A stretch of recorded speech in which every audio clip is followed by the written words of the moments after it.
So when we talk about mental health, what we're talking about implicitly is the mental health of the self-construct,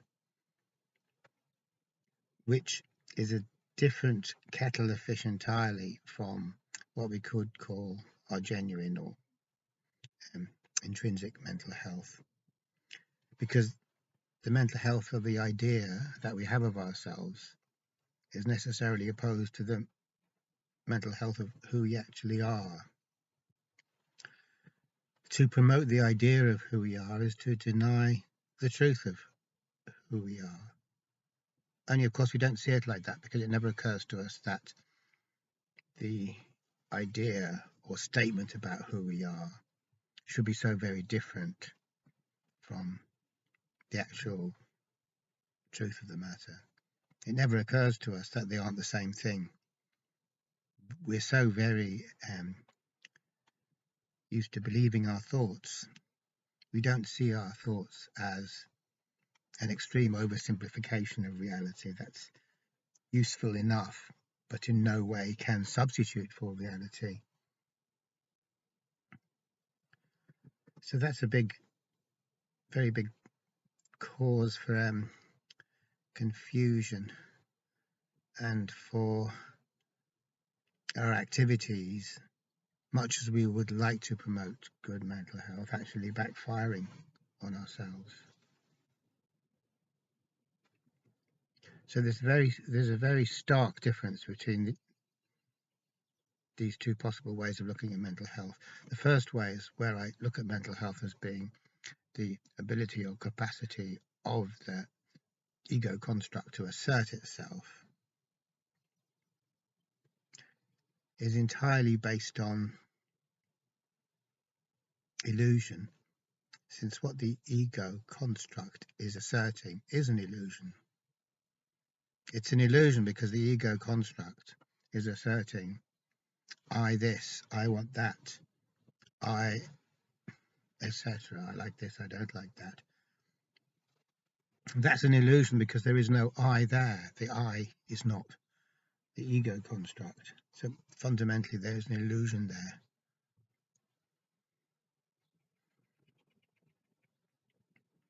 And so because there's an illusion there, there is a separation from reality there. And so we could say that our mental suffering, and there'd be no reason why we shouldn't quite reasonably say this, that our mental suffering isn't due to malfunctioning brain chemicals, but due to a separation from reality. Because as we all know, a separation from reality is a painful thing. Reality is where everything comes from. It can't come from anywhere else because there is nowhere else. Nothing wholesome or nutritious can come from unreality. That's the wrong place to go looking for it. And yet that's where we are looking for it, implicitly. If we're looking for the mental health of that I concept, as Wei Wu Wei calls it, we're looking for our happiness in the wrong place. So the other way of looking at mental health would be to say that mental health is kind of somehow associated with growth, which is change, not in accordance with the direction I think change should take place, which is an extension of my will, which is an extension of the illusion, since my will is a function of my thinking and my thinking isn't true. Not in any essential way. It can be true in trivial ways. I can think that it's raining, and that's true in a trivial way. But when I have thoughts about the actual ontology of my nature, that's not a trivial matter, and thought can't say anything about that. That's not thought's territory at all, really. Thought was never meant for that. Thought was meant for relatively trivial things, which isn't to say they're unimportant, because it's important enough, but they're just not existentially profound not philosophically profound. And we have to have a place for the philosophically profound as well as for the pragmatically useful if we are to be mentally healthy. Because if we ignore the philosophically profound, we ignore our own nature, and that means that we're disconnected from our own nature. So that's what I was saying a moment ago about that being a cause of mental pain. So the other way of looking at mental health is to say that it is growth, not in the direction of me attaining my goals, but away from that, a different direction, a direction that takes me away, so that when I grow, I outgrow my goals. What used to matter to me a hell of a lot, I'm now looking at it and I'm thinking, I don't really care, it's irrelevant, because I've outgrown my goals. I've got bigger than them. They no longer stress me out. I know I'm no longer so hung up on them. So that's a very different way of looking at growth or mental health. It's got nothing to do with continuously asserting the importance of my goals. And in the same way that we could say that growth means getting bigger than our problems, because a problem is a huge problem. If I'm looking at it in a way that has no perspective, then the problem becomes unbearable, insurmountable. It becomes too much for me. And yet, that same problem, if I were to look at it from a different angle, would not be so much of a problem. It's the same thing with goals. If I grow as a person, the problem doesn't disappear, but it no longer seems so unbearable. So that's exactly the same thing as goals. Problems are kind of anti-goals. Goals are what I really, really want, and anti-goals are what I really, really don't want. But all of these are functions of our particular way of looking at things. So this is what Jung says when he says that neurotic problems are never solved. To try to solve them, or to believe that we can solve them, is to persist with our neuroticism. That is the neuroticism. It's as if we want, more than anything else, not to grow. And we get what we want, because if that's what we want, we will spend all of our time suffering from neurotic torment, which is the price we pay for not growing. Not to say that we're being punished for not growing, it's just inevitable in the nature of things that if we don't grow, we don't have any perspective.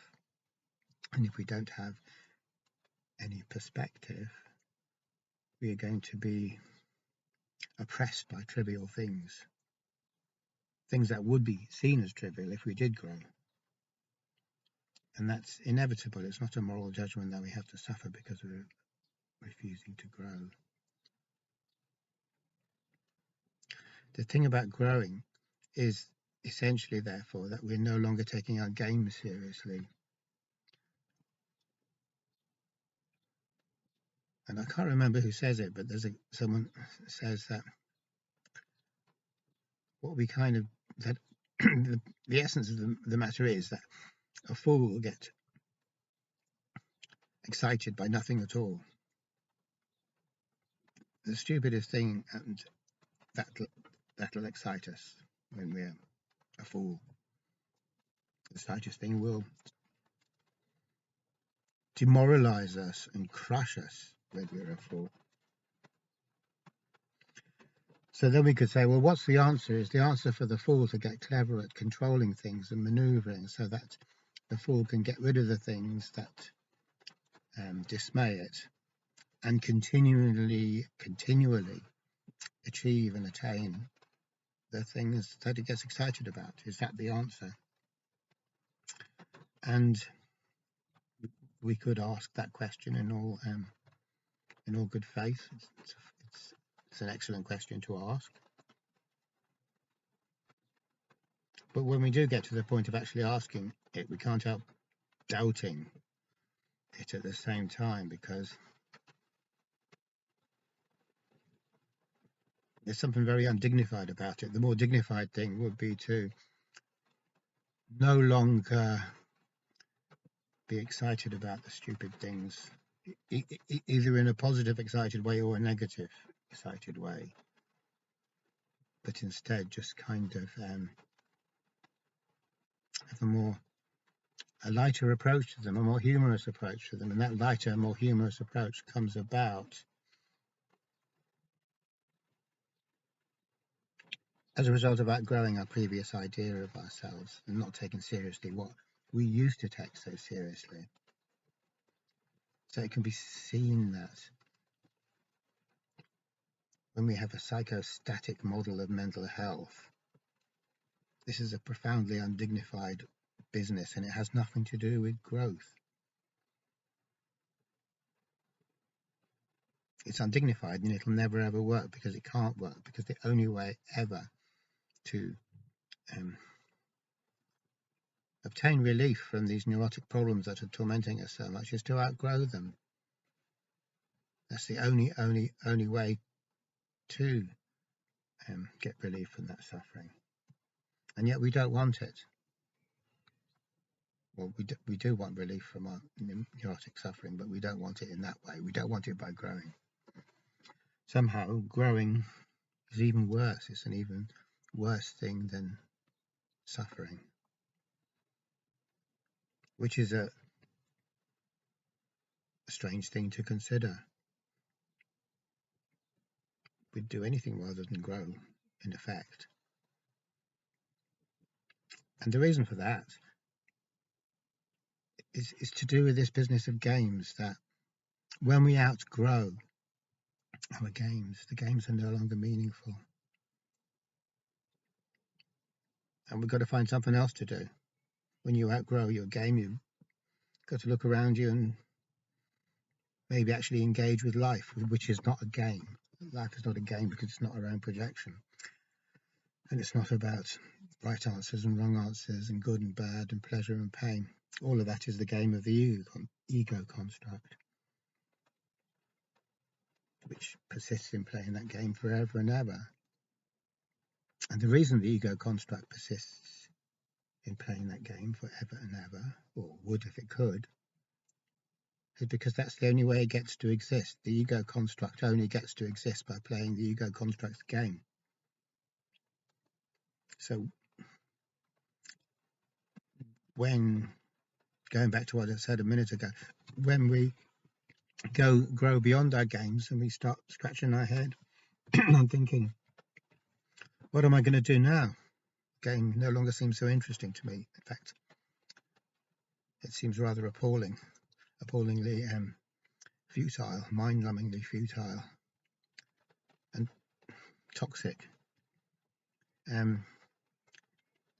When I do that and look around me and I'm thinking, well, I have to find something else to do. I have to find some way of engaging with the world, actually engaging with life.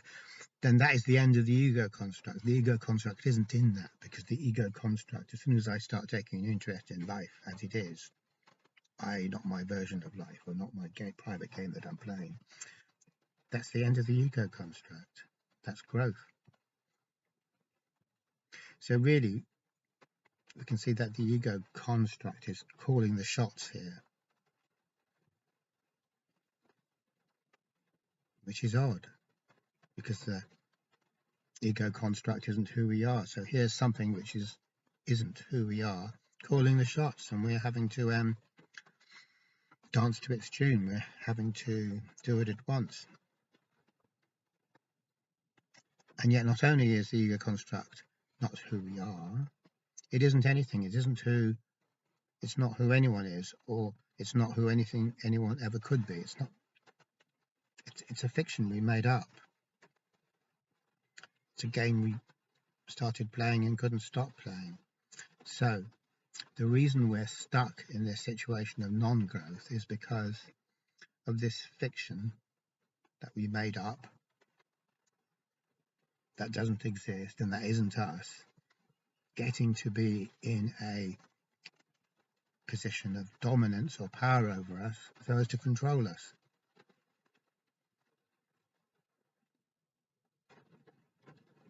which is, needless to say, that's not how we usually see things. We don't see things like that at all. On the contrary, we continually identify with that ego construct and think there must be a way to be happy on that basis, the basis of remaining continually stuck in this particular game where I'm not actually ever relating to anything real, but only to my own interpretations of what is real, my own projections that I am put upon the world. So I don't actually have to see the world, but I just see what the world means to me, what I've said it is, whether I've said it's good or whether I've said it's bad or whatever I've said it to. I've personalized everything, and I'm playing this particular ego construct game, which is what I will do when I personalize everything.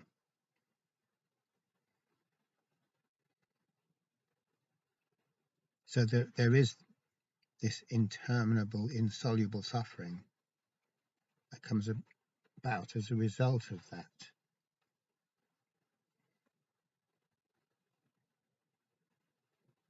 And it's not that it requires technology or the help of professional peoples or medication to break out of that, to free ourselves from that suffering.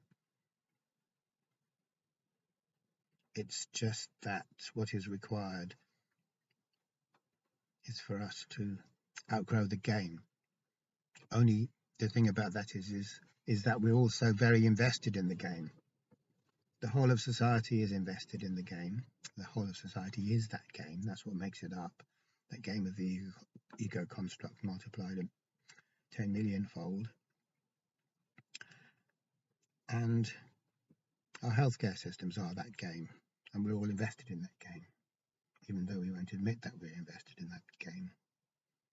Instead, we pretend, and not consciously pretend. We don't know we're pretending, but we are pretending on some level. We're deceiving ourselves on some level that we genuinely are interested in mental health, or as we could also say that we're genuinely interested in the well-being of humans, that we're interested in well-being or happiness.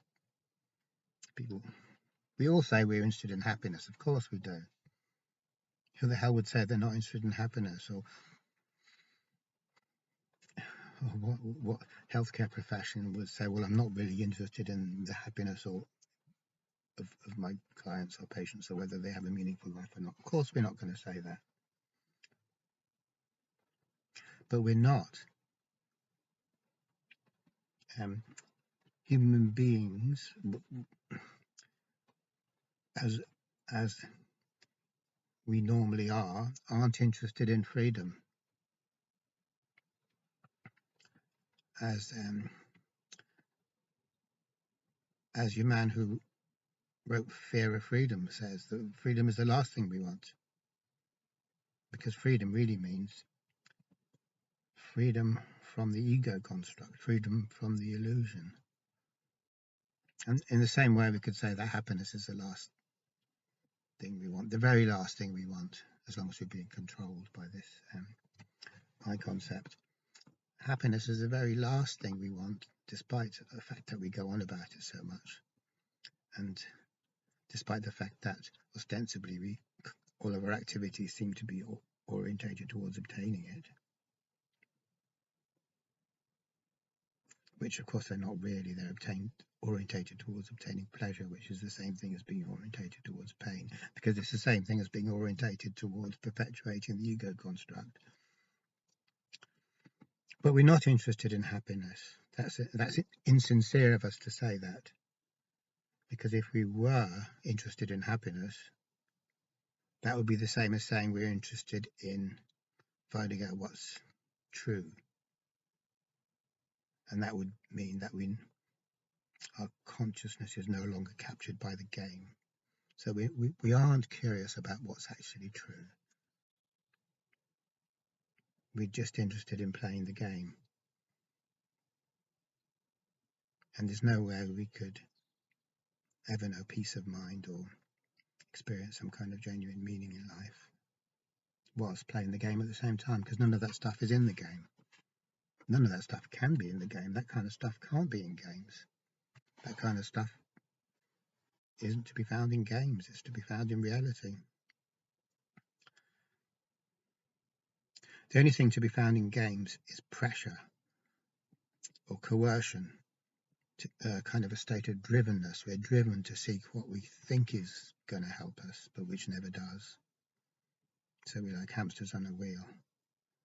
And that's the type of life. That's what a game is, pursuing this thing which we call winning, which supposedly means a state of transcending the game, being free from the game, going beyond the game. But winning is the game. So by winning, we'll never go beyond the game. There'll never be any such thing as transcending the game, because what we're chasing is the game. Okay, thanks for watching.